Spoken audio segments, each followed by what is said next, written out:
Welcome to Commerce Classes.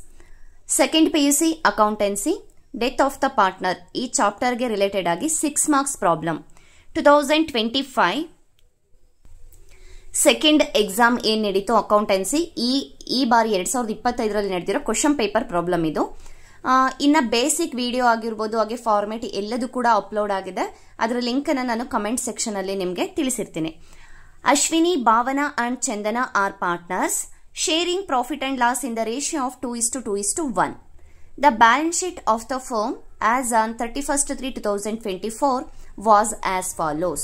Ashwini, Bhavana and Chandana 3 ಜನ partners ಇದ್ದಾರೆ. ಅವರು ಪ್ರಾಫಿಟ್ ಅಥವಾ ಲಾಸ್ ಅನ್ನ ಒಂದು ಯಾವ ರೇಷಿಯೋದಲ್ಲಿ ಶೇರ್ ಮಾಡ್ಕೊಳ್ತಾ ಇದ್ದಾರೆ? 2:1 ರೇಷಿಯೋದಲ್ಲಿ ಶೇರ್ ಮಾಡ್ಕೊಳ್ತಾ ಇದ್ದಾರೆ. ಒಂದು ಬ್ಯಾಲೆನ್ಸ್ ಶೀಟ್ ಅನ್ನ ಕೊಟ್ಟಿದ್ದಾರೆ ನಮಗೆ. ಅದರಲ್ಲಿ ಏನೇನು ಇನ್ಫಾರ್ಮೇಶನ್ ಇದೆ ನೋಡಿ. ಒಂದಿಷ್ಟು ಲಯಬಿಲಿಟೀಸ್ ಇದೆ, ಅಸೆಟ್ಸ್ ಇದೆ. ನಮಗೆ ಇಲ್ಲಿ ಬೇಕಾಗಿರುವಂತದ್ದು ಯಾವ್ದು ಯೂಸ್ ಮಾಡ್ಕೋಬೇಕು ನಾವು? ಕ್ಯಾಪಿಟಲ್. ಇಲ್ಲಿ ಯಾವ ಪಾರ್ಟ್ನರ್ಸ್ ಡೆತ್ ಆಗಿದ್ದಾರೆ ಅವರ ಕ್ಯಾಪಿಟಲ್ ಅನ್ನ ನಾವಿಲ್ಲಿ ತಗೋಬೇಕಾಗುತ್ತೆ. Okay. Ashwini died on 31/12/2024. 31/12/2024 Ashwini death ಆಗಿದೆ. ಈ ಇಯರ್ ಎಂಡ್ ಯಾವಾಗ ಆಗೋದು? 31/3/2024 ಇಯರ್ ಎಂಡ್ ಆಗೋದು. ಆದ್ರೆ ಇಯರ್ ಎಂಡ್ಗೂ ಮುಂಚೆ ಇವರು ಡೆತ್ ಆಗಿರುವಂತದ್ದು ಡಿಸೆಂಬರ್ಗೆ. Okay. Our executors are entitled to the following. Our capital on date of our death. ಅವ್ರದ್ದು ಒಂದು ಕ್ಯಾಪಿಟಲ್ ಏನಿದೆ, ಅವ್ರ ಡೆತ್ ಆಗೋವರೆಗೂ ಆ ಕ್ಯಾಪಿಟಲ್ ಅನ್ನು ನಾವು ಅವರಿಗೆ ಕೊಡಬೇಕಾಗುತ್ತೆ. ಅವ್ರ share of profit till the date of our death. Estimated profit for the current year is 80,000. 80,000 rupees ಅಷ್ಟು ಒಂದು ಕರೆಂಟ್ ಇಯರ್ ಅಲ್ಲಿ ಎಸ್ಟಿಮೇಟ್ ಮಾಡ್ತಾ ಇರೋದು ಇಷ್ಟು ಪ್ರಾಫಿಟ್ ಆಗ್ಬಹುದು ಅಂತ. ಈ ಪ್ರಾಫಿಟ್ ಅಲ್ಲಿ ಅಶ್ವಿನಿ ಏನ್ ಡೆತ್ ಆಗಿದ್ದಾರೆ ಅವರಿಗೆ ಎಷ್ಟು ಪ್ರಾಫಿಟ್ ಅನ್ನ ಕೊಡಬೇಕು? ಅವರ ಶೇರ್ ಪ್ರಕಾರ ಆಸ್ ಪರ್ ಶೇರ್ 2:1 ಇತ್ತು ಅಲ್ವಾ, ಆ ಶೇರ್ ಪ್ರಕಾರ ನಾವು ಅವರಿಗೆ ಪ್ರಾಫಿಟ್ ಅನ್ನ ಶೇರ್ ಮಾಡಬೇಕಾಗುತ್ತೆ. Next, interest on capital is allowed at 10% per annum. Interest on capital ಎಷ್ಟು ಪರ್ಸೆಂಟೇಜ್ ಇದೆ? 10% ಕೊಡಬೇಕು ಅಂತ ಹೇಳ್ತಾ ಇರೋದು.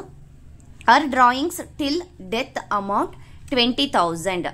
ಅವರು ಡೆತ್ ಆಗೋ ಟೈಮ್ ವರ್ಗೂ ಎಷ್ಟು ಒಂದು ಬಿಸ್ನೆಸ್ ಇಂದ 20,000 ರುಪೀಸ್ ಅಮೌಂಟ್ ಅನ್ನ ಡ್ರಾ ಮಾಡಿದ್ದಾರೆ. ಅಂದ್ರೆ ವಿತ್ ಡ್ರಾ ಮಾಡಿರೋದು ಯಾವ ಪರ್ಪಸ್ಗೆ? ಪರ್ಸನಲ್ ಯೂಸಿಗೆ. ಪರ್ಸನಲ್ ಒಬ್ಬ ಓನರ್ ಆಗಿರ್ಬೋದು ಅಥವಾ ಒಬ್ಬ ಪಾರ್ಟ್ನರ್ ಆಗಿರ್ಬೋದು, ಬಿಸ್ನೆಸ್ ಅಮೌಂಟ್ ಅನ್ನ ಪರ್ಸನಲ್ ಯೂಸಿಗೆ ಯೂಸ್ ಮಾಡಿದ್ರೆ ನಾವು ಅದನ್ನ ಡ್ರಾಯಿಂಗ್ಸ್ ಅಂತ ಹೇಳ್ತೀವಿ. ಓಕೆ. ಈ 20,000 ಏನಿದೆ ಇದು ಈಗ ಅಶ್ವಿನಿ ಕಡೆಯಿಂದ ಬಿಸ್ನೆಸ್ಗೆ ಹೋಗ್ಬೇಕಾಗಿರುವಂತಹ amount. Salary of Ashwini is 1,000 per month. ಅವರಿಗೆ ಅಶ್ವಿನಿಗೆ 1,000 ಪರ್ ಮಂತ್ ಆಗಿ ಸ್ಯಾಲರಿನೂ ಕೂಡ ಕೊಡ್ತಾ ಇದ್ರು. ಈಗ ನಮಗೆ ಇಯರ್ ಸ್ಟಾರ್ಟಿಂಗ್ ಇಂದ ಅವರು ಡೆತ್ ಆಗಿದ್ದಾರೆ ಅಲ್ವಾ, 31/12 ಅಲ್ಲಿವರೆಗೂ ಎಷ್ಟು ಮಂತಿಂದು ಸ್ಯಾಲರಿ ಕೊಡಬೇಕು, ಹಾಗೇನೆ ಎಷ್ಟು ಕ್ಯಾಪಿಟಲ್ ಇಂಟ್ರೆಸ್ಟ್ ಕೊಡಬೇಕು ನಾವು ಕ್ಯಾಪಿಟಲ್ ಮೇಲೆ, ಹಾಗೇನೆ ಎಷ್ಟು ಒಂದು ಪ್ರಾಫಿಟ್ ಅಲ್ಲಿ ಎಷ್ಟು ಶೇರ್ ಕೊಡಬೇಕು ಅದೆಲ್ಲದನ್ನು ನಾವು ಅವರಿಗೆ ಕೊಡಬೇಕಾಗುತ್ತೆ. Solution: Ashwini capital account 4 columns ಬರುತ್ತೆ. Particular amount, debit side, credit side. ನಮಗೆ ಈ ಕ್ರೆಡಿಟ್ ಸೈಡ್ ಅಲ್ಲಿ ಏನಿದೆ, ನಾವು ಆ ಅಶ್ವಿನಿ ಏನ್ ಡೆತ್ ಆಗಿದ್ದಾರೆ ಅಲ್ವಾ, ಅಶ್ವಿನಿಗೆ ಏನೇನೆಲ್ಲ ಕೊಡ್ತೀವಿ ಅದೆಲ್ಲದನ್ನು ಕೂಡ ನಾವು ಕ್ರೆಡಿಟ್ ಸೈಡ್ ಅಲ್ಲಿ ಎಂಟ್ರಿ ಮಾಡ್ತೀವಿ. ಅವ್ರ ಕ್ಯಾಪಿಟಲ್ ಆಗಿರ್ಬೋದು, ಕ್ಯಾಪಿಟಲ್ ಮೇಲೆ ಕೊಡೋ ಇಂಟ್ರೆಸ್ಟ್ ಆಗಿರ್ಬೋದು, ಹಾಗೇನೆ ನೆಕ್ಸ್ಟ್ ಅವ್ರು ಕೂಡ ಸ್ಯಾಲರಿ ಆಗಿರ್ಬೋದು, ಕಮಿಷನ್ ಆಗಿರ್ಬೋದು, ಪ್ರಾಫಿಟ್, ಪ್ರತಿಯೊಂದು ಕೂಡ ಕ್ರೆಡಿಟ್ ಸೈಡ್ ಬರುತ್ತೆ. ಅಶ್ವಿನಿಯಿಂದ ಬಿಸ್ನೆಸ್ಗೆ ಯಾವ್ದಾದ್ರು ಬರೋ ಅಂತಹ ಅಮೌಂಟ್ ಇದ್ರೆ ನಾವು ಅದನ್ನ ಡೆಬಿಟ್ ಸೈಡ್ ಎಂಟ್ರಿ ಮಾಡ್ತೀವಿ. Okay. First by balance brought down. First ಯಾವ್ದನ್ನ ತಗೋಬೇಕು? ಕ್ಯಾಪಿಟಲ್ ಏನಿದೆ ಅದನ್ನ ತಗೋಬೇಕಾಗುತ್ತೆ. By balance brought down 1 lakh rupees Ashwini capital ಇದೆ. ನಮಗೆ ಕ್ವಶನ್ ಅಲ್ಲೇ ಕೊಟ್ಟಿರೋದು 1 lakh rupees ಇದೆ. Next, by profit and loss suspense account 80,000 total profit ಅನ್ನ ಕೊಟ್ಟಿದ್ದಾರೆ. ಅಡ್ಜಸ್ಟ್ಮೆಂಟ್ ಅಲ್ಲಿ ಹೇಳಿದ್ದಾರೆ ಅಲ್ವಾ 80,000 ಎಸ್ಟಿಮೇಟೆಡ್ ಪ್ರಾಫಿಟ್ ಅಂತ. 80,000 ರುಪೀಸ್ ಇದೆ. ಅಲ್ಲಿ ಎಲ್ಲಿ ಡೆತ್ ಆಗಿರೋದು? ಅವರು ಡಿಸೆಂಬರ್ ಅಲ್ಲಿ 31 ಡೆತ್ ಆಗಿರೋದು.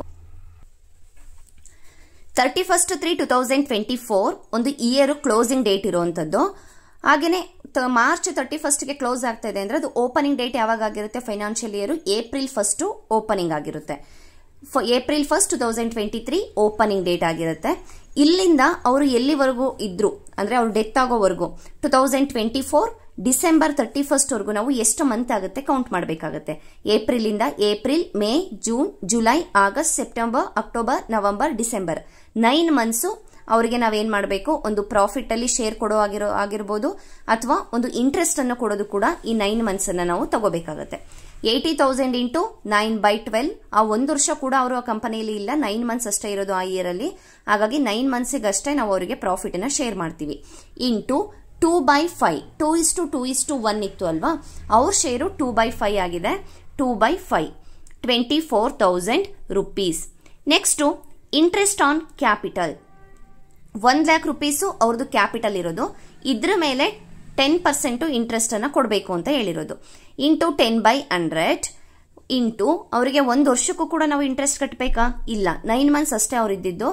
ಇನ್ನ ಲಾಸ್ಟ್ 3 ಮಂತ್ಸ್ ಅಲ್ಲಿ ಅವ್ರು ಇರ್ಲಿಲ್ಲ ಅಲ್ವಾ, ಅದಕ್ಕೆ ನಾವು ಇಂಟ್ರೆಸ್ಟ್ ಕಟ್ಟೋ ಆಗಿಲ್ಲ. 1st ಏಪ್ರಿಲ್ ಇಂದ ಡಿಸೆಂಬರ್ 31st ವರೆಗೂ 9 ಮಂತ್ಸ್ ಬರುತ್ತೆ. 9/12 7,500 rupees. Next salary, by salary ಅಶ್ವಿನಿಗೆ ಎಷ್ಟು 1,000 ಕೊಡ್ತಾ ಇರೋದು ಪರ್ ಮಂತ್ಗೆ. ಟೋಟಲ್ 9 ಮಂತ್ಸ್ ಅಷ್ಟೇ ಇರೋದು. 1,000 ಇಂಟು 9 9,000 rupees. ನೆಕ್ಸ್ಟ್ ಡ್ರಾಯಿಂಗ್ಸ್ ಇದೆ.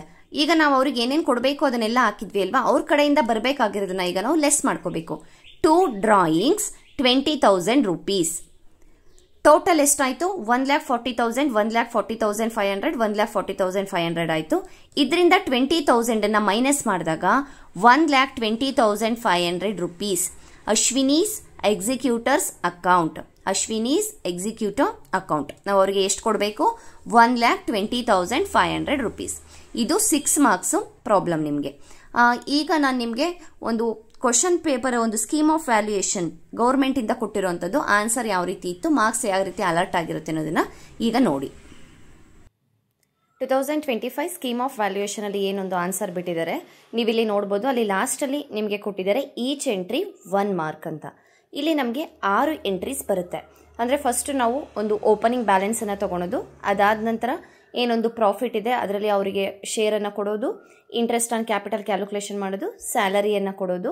ಇಲ್ಲಿ ಪ್ರತಿಯೊಂದು ಸೆಂಟೆನ್ಸ್ಗೂ ಕೂಡ ಒಂದೊಂದು ಎಂಟ್ರಿಗೂ ಒಂದೊಂದು ಮಾರ್ಕ್ಸ್ ಇದೆ. ಹಾಗೆ ಈ ಕಡೆ ಡ್ರಾಯಿಂಗ್ಸ್ ಅನ್ನ ನಾವು ಲೆಸ್ ಮಾಡ್ಕೊಳ್ತಾ ಇರೋದು ಅಶ್ವಿನಿ ಎಕ್ಸಿಕ್ಯೂಟರ್ಸ್ ಅಕೌಂಟ್ಗೆ ಟ್ರಾನ್ಸ್ಫರ್ ಮಾಡ್ತಾ ಇರೋಂಥದ್ದು. ಈ 6 ಎಂಟ್ರಿಯನ್ನು ನಾವು ಕರೆಕ್ಟಾಗಿ ಹಾಕಿದ್ರೆ ನಮಗೆ 6 ಮಾರ್ಕ್ಸ್ ಸಿಗುತ್ತೆ.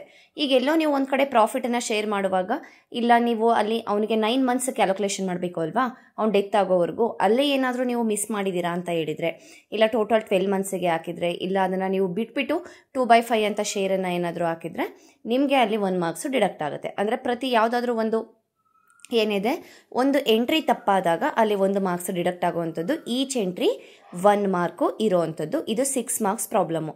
ನೀವು ಕರೆಕ್ಟಾಗಿ ಒಂದು ಫಾರ್ಮೇಟನ್ನು ಹಾಕಿ particulars amount debit side, credit side, ಆ 6 ಎಂಟ್ರಿಯನ್ನು ನೀವು ಕರೆಕ್ಟಾಗಿ ಎಂಟ್ರಿ ಮಾಡಿದರೆ ನಿಮಗೆ 6 ಮಾರ್ಕ್ಸು ಸಿಗೋವಂಥದ್ದು.